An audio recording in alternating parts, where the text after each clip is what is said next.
Hello everyone. तो कैसे हैं आप लोग? स्वागत है आपका साइंस अड्डा में। एसएससी की तरफ से नोटिफिकेशन लॉन्च कर दिया गया है एसएससी सीएचएसएल का, जो 12th बेस पे आपका combined higher secondary level exam होता है। उसके लिए एसएससी ने नोटिफिकेशन निकाल दिया है। तो आपको डिटेल में मैं इस चैनल पे साइज वीडियो के थ्रू सारी चीज़ें बताने वाला हूँ कि कब फॉर्म भरा जाएगा, कब तक फॉर्म भरा जाएगा, कब इसका जो पेपर है वो होने वाला है टीयर 1 का, कब पेपर 2 होने वाला है, रिजर्वेशन पॉलिसी क्या रहेगी, ठीक है, जो आपकी जितनी भी रिजर्वेशन है वो किस बेसिस पे मिलेगी, या फिर रिलैक्सेशन टाइम क्या है, और पेपर का जो पैटर्न है वो क्या होने वाला है, वो सारी चीज़ें मैं आपको इसमें बताने वाला हूँ। तो चलिए शुरू करते हैं इस वीडियो को बिना किसी देरी के। शुरू करने से पहले मेरी आपसे एक रिक्वेस्ट है कि वीडियो को लाइक कर दें, चैनल को सब्सक्राइब कर दें, क्योंकि ऐसी इंफॉर्मेटिव वीडियोस और पढ़ाई से रिलेटेड जितने भी टिप्स और ट्रिक्स सेशंस हैं मैं इस चैनल पे लेके आता रहता हूँ। तो प्लीज़ चैनल को सब्सक्राइब करें। चलिए शुरू करते हैं। सबसे पहले जो हमारा एसएससी का नोटिफिकेशन है वो आया है 6 तारीख को। मुझे थोड़ा लेट हो गया वीडियो बनाने में।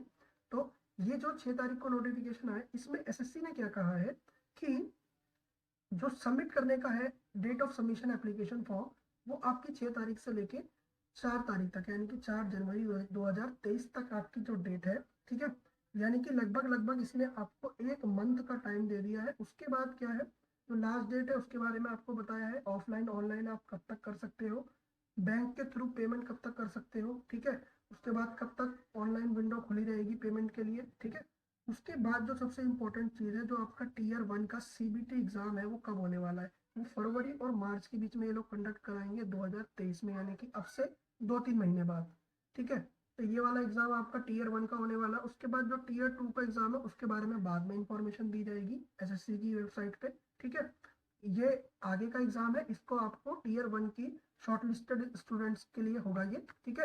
उसके बाद क्या होता है कि एसएससी के बारे में हमें पता चल गया कि सर ये होता है कि आपने बता दिया कि ये फॉर्म भरा जाएगा। एसएससी एग्जाम हो किस लिए रहा है? एसएससी एग्जाम इसलिए हो रहा है बेटा कि जो आपके ग्रुप सी की पोस्ट होती है अलग अलग अपनी मिनिस्ट्री के अंदर, अलग अलग जो आपकी गवर्नमेंट बॉडी है, आपकी जितनी भी संस्थाएं हैं उनके अंदर जो काम होते हैं, उसमें कुछ ग्रुप सी पोस्ट पे लोग चाहिए होते हैं, जैसे एलडीसी हो गया, असिस्टेंट पोस्ट के लिए। तो ये एग्जाम कराया जाता है जो 12th बेस पे होता है, ठीक है। इसमें क्या होता है, आपका लोअर डिवीजन क्लर्क की जॉब होती है इसमें, ठीक है। इसमें जूनियर सेक्रेटरीट असिस्टेंट की जॉब होती है, डाटा एंट्री ऑपरेटर की जॉब होती है, जो कि अलग अलग मिनिस्ट्री में जाके आपके काम करते हैं, ठीक है। इसमें पे स्केल के हिसाब से भी आपको सैलरी के बारे में बताया गया है कि ऑब्वियस सी बात है कि अगर जॉब लग रही है तो सैलरी का क्या हिसाब किताब रहेगा। तो जो एलडीसी और जेएसए की पोस्ट के लिए सैलरी होती है वो होती है पे लेवल 2 के हिसाब से आपकी 19,900 रुपये से लेकर 63,200 रुपये तक। उसके बाद क्या है आपका अगला, डाटा एंट्री ऑपरेटर की जो आपकी होती है वो पे लेवल 4 के हिसाब से होती है 25,500 से लेकर 81,100 तक। और पे लेवल 4 और पे लेवल 5 के हिसाब से होती है आपकी डाटा एंट्री ऑपरेटर की, जिसमें पे लेवल 5 होता है आपको 29,200, और जो आपका 29,200 से लेके 92,300 तक होता है, ठीक है। उसके बाद जो डाटा एंट्री ऑपरेटर है ग्रेड ए का, उसका पे लेवल होता है 25,500 से लेके 81,100 तक, ठीक है। उसके बाद एसएससी ने यह भी नोटिफाई किया इस बार कि हम लोग कितनी वैकेंसी दे रहे हैं। लगभग अप्रोक्सीमेट उसने एक नंबर बताया है कि 4500 वैकेंसी हम लोग इस बार निकाल रहे हैं, ठीक है।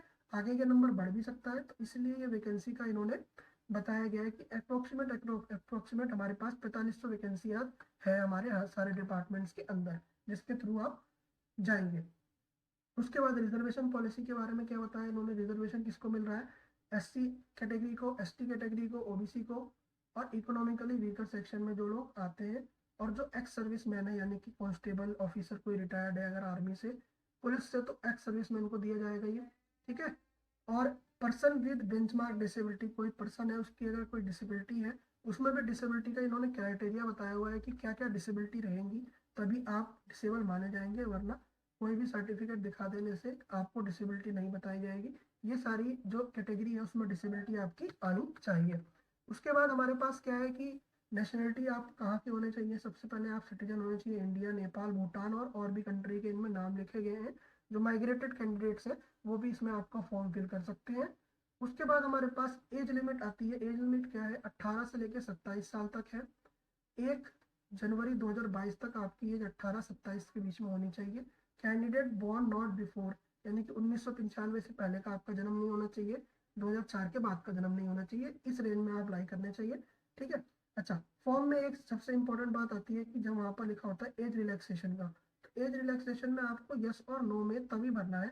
आपको यस तब भरना है जब आप 18-27 की एज क्रॉस कर चुके हो, ठीक है, यानी कि आप 30 साल के हो, 32 साल के हो, 33 साल के हो, 35 साल के हो, इस केस में आपको भरना है। और अगर आप किसी कैटेगरी से बिलोंग करते हो जिसको एसएससी अपनी तरफ से एज रिलैक्सेशन दे रहा है, तब आपको उस केस में इसमें यस भरना है और आपको वहां पे बताना है कि मैं कौन सी कैटेगरी में आपकी एज रिलैक्सेशन को लेता है, ठीक है। उसके बाद क्या है, आपकी जो एससी और एसटी कैटेगरी है उसके लिए देखो यहाँ पे एज रिलैक्सेशन दी गई है। और अगर आप 18 से 27 के बीच में लाई कर रहे हो तो आपको एज रिलैक्सेशन वाले को नो कर देना है कि अभी तो मैं एलिजिबल हूँ ही, मुझे अभी एज रिलैक्सेशन की जरूरत नहीं है, ठीक है, क्योंकि अभी मैं फॉर्म भरने के लिए एलिजिबल हूँ। उसके बाद एससी एसटी को 5 साल के लिए इन्होंने रिलैक्सेशन दी है, यानी कि अगर एससी एसटी अगर कोई कैंडिडेट है तो वो 27 साल के बाद 5 साल तक अगले, यानी कि जो आपका 32 साल तक है वो आपको इस फॉर्म को भर सकता है, अगर 32 साल की एज का एससी एसटी कैंडिडेट सर्टिफिकेट वाला है तो। ओबीसी के लिए 3 साल तक है, यानी कि 30 साल की एज तक ओबीसी वाला भर सकता है इसको। पर्सन विद बेंचमार्क डिसेबिलिटी जो अनरिजर्व कैटेगरी के हैं उनके लिए 10 साल है, ओबीसी वालों के लिए 13 साल है और एससी एसटी वालों के लिए 15 साल है। एक्स सर्विसमैन के लिए 3 year after deduction of military service rendered from the actual age on closing date of receipt of online application, यानी कि जो ऑनलाइन एप्लीकेशन की डेट है, 3 साल का जो टाइम दिया गया है, 3 years after deduction of military service, यानी कि मिलिट्री के बाद अगर आप 3 साल के बाद 3 साल तक का आपको मिलिट्री आपने छोड़ा है, अभी 3 साल नहीं हुए हैं, तो आपको उस टाइम तक ये लोग देंगे, ठीक है। उसके बाद defence of personnel disable in operating during hostilities with any foreign country disturbed area and result to consequence thereof, अगर आप किसी और कंट्री में किसी चीज के ऑपरेशन के दौरान थे, अगर आपको कुछ हो गया है तो उस केस में आपको 3 साल का रिलैक्सेशन दिया जाएगा, ठीक है। उसमें भी अगर आप एस सी एस टी है तो आपको 8 साल का रिलैक्सेशन दिया जाएगा। सेंट्रल गवर्नमेंट सिविलियन एम्प्लॉयज, इसमें आपको 40 साल तक की एज तक का रिलैक्सेशन है, ठीक है। और भी आपका डिवोर्स वुमेन होती हैं जो विडोज होती हैं उनके लिए 35 साल का है, ठीक है। और एस सी एस टी में अगर डिवोर्स कोई women S C S T है तो उसके लिए 40 साल का है, ठीक है। तो ये सारी चीज़ें आपको दे रखी है। उसके बाद ये उन्होंने और भी सारी चीज़ें बताई हैं, इसको आप डिटेल नोटिफिकेशन में अपना टेलीग्राम चैनल का लिंक दे देता हूँ, उसमें आप एक एक लाइन को बढ़िया से पढ़ सकते हैं और समझ सकते हैं, ठीक है। उसके बाद आपके पास क्या आता है, जो सर्टिफिकेट आपको प्रूव करना पड़ेगा, आपके यहाँ पर कोई भी एसडीएम तहसीलदार और जो भी डिपार्टमेंट होते हैं वहाँ से आपका सर्टिफाई होना चाहिए सर्टिफिकेट, और जो भी गवर्नमेंट के नॉर्म्स है उसके थ्रू आपका जो सर्टिफिकेट है वो वैलिड होना चाहिए, उसके बिना उसके नहीं दिया जाएगा। उसके बाद जो क्वालिफिकेशन मांगी गई है आपकी कि भैया ये क्वालिफिकेशन होनी चाहिए, तो 4/1/2023 तक एडीसी की पोस्ट के लिए, 4/1/2023 तक जेएससी की पोस्ट के लिए, डीईओ ग्रेड 1 के लिए आप क्या होने चाहिए, 4/1/2023 तक या उससे पहले आपकी जो 12th है वो पास हो जानी चाहिए, या 12th के इक्विवेलेंट अगर आपने कोई डिग्री कर रखी है, कोई डिप्लोमा कर रखा है, वो आपका हो जाना चाहिए किसी रिकॉग्नाइज बोर्ड और यूनिवर्सिटी से जो कि आपका रिकॉग्नाइज्ड हो, ठीक है।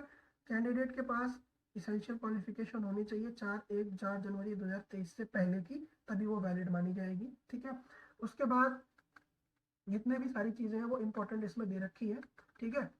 कैसे अप्लाई करना है, एसएससी के थ्रू फॉर्म है जो, उसमें जाके आप वेबसाइट पे देखिए, वहाँ पर फॉर्म दिया हुआ है, अप्लाई के ऑप्शन पे क्लिक करिएगा तो वहाँ पे आपको फॉर्म है।